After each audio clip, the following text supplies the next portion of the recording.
रोजच्या आयुष्यात ADHD ज्यांना आहे, त्यांनी तो कसा मॅनेज केला पाहिजे? म्हणजे कारण आता माहिती आहे, की काय सतत काहीतरी गोष्टींमधनं लक्ष विचलित होणार आहे. त्याच्यामुळे काही महत्त्वाच्या मीटिंग्समध्ये कदाचित लक्ष लागणार नाहीये किंवा का तर त्याला तेवढं स्टिम्युलेशन मिळत नाहीये त्या गोष्टीमध्ये.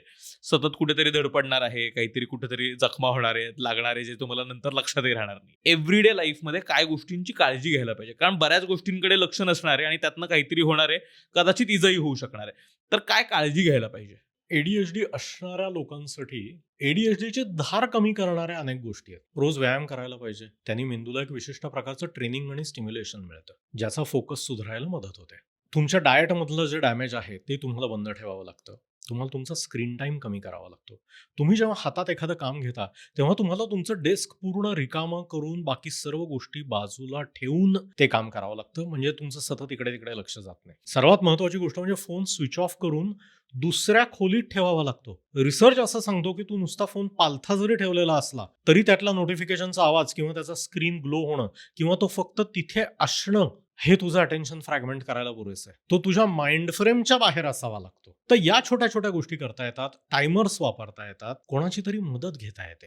ADHD मधला सर्वात मोठा जो भाग आहे तो तुमच्यामध्ये जे डेफिसिट्स आहेत ते पुरे करण्यासाठी तुम्ही दुसऱ्या कोणाला तरी तो अधिकार द्यावा लागतो. की मला जर शांतपणे बसून अभ्यास करता येत नाही किंवा या प्रोजेक्टवरचं 20 मिनिट काम करता येत नाही, तर मला माझ्या सहकार्याला, माझ्या बॉसला, माझ्या पतीला किंवा पत्नीला किंवा माझ्या मुलांनाही तो अधिकार द्यावा लागतो की मी जर कामाला बसणार असेल तर त्यांनी बाकीच्या सगळ्या गोष्टी तिथून अदृश्य करायच्या आहेत आणि अदृश्य ठेवायच्या आहेत. मी चिडचिड केली तरी परत द्यायच्या नाहीयेत. मी जर गाडी चालवतो आहे तर तेव्हा मध्येच माझ्याशी बोलू नका प्लीज. मला फोन घेऊ देऊ नका. माझा फोन तुमच्या ताब्यात ठेवा. या साध्या साध्या गोष्टींची मदत घेण्याची गरज आहे. इतरांना तो आपल्यावर अधिकार देण्याची गरज आहे. ते आपल्यावर गुलामगिरी लादत नाहीयेत, तर ते आपल्याला आपल्या क्वालिटीज एक्सप्रेस करायला मदत करत आहेत. ते पेन्सिलचं शार्पनर आहे.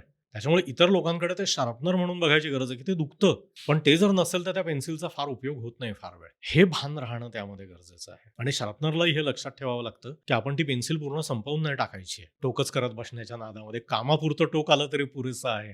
नाही तर एवढं एवढं थोटूक हातात शिल्लक राहील आणि पेन्सिल संपून जाईल. तसं तितका वेळ धार नाही लावत बसायची आहे. हे तारतम्य सिस्टीममध्ये येणं खूप गरजेचं आहे.